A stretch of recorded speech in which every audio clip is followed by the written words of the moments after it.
সকলের প্রিয় এই ভোলা একটি ষাঁড়, তার দুর্ঘটনায় মৃত্যু। আপনারা এখানে তার শ্রাদ্ধের আয়োজন করেছেন, কি বলবেন, কি বার্তা দেবেন মানুষের কাছে? বারাসাতবাসী সমগ্র মানুষের কাছে এই বার্তা, ভোলার শান্তি কামনার জন্য আমাদের এই শ্রাদ্ধ শান্তি করা। ঠাকুরের কাছে প্রার্থনা, যাদের ভোলা যেখানে থাকুক শান্তিতে থাকুক, তার আত্মার শান্তি কামনা।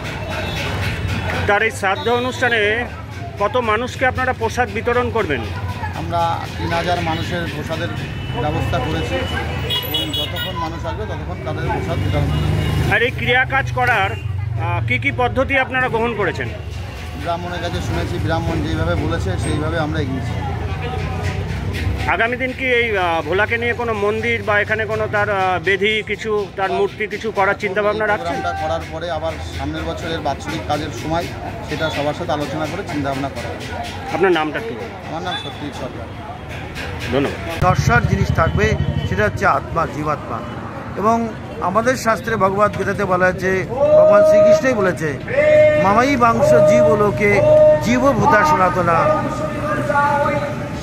মানে আমি প্রত্যেকের জীবনে, প্রত্যেকের মধ্যে জীব অংশ হিসাবে আছি।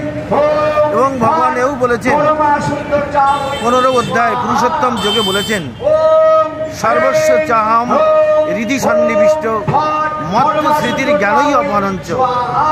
আমি সকলের হৃদয়ে অভিন্ন রূপে সকলের হৃদয়ে বাস করি এবং আমার হতেই স্মৃতি জ্ঞান উৎপন্ন হয় এবং আমি আবার এই স্মৃতি জ্ঞানকে হরণ করে নেব। সুতরাং জীবদ্দশায় মনুষ্য শরীর, যে চেতনার শরীর আমরা ধারণ করেছি, যতদিন পর্যন্ত জীব আত্মার মধ্যে পরমাত্মার অংশকে আমরা ছায়া হিসাবে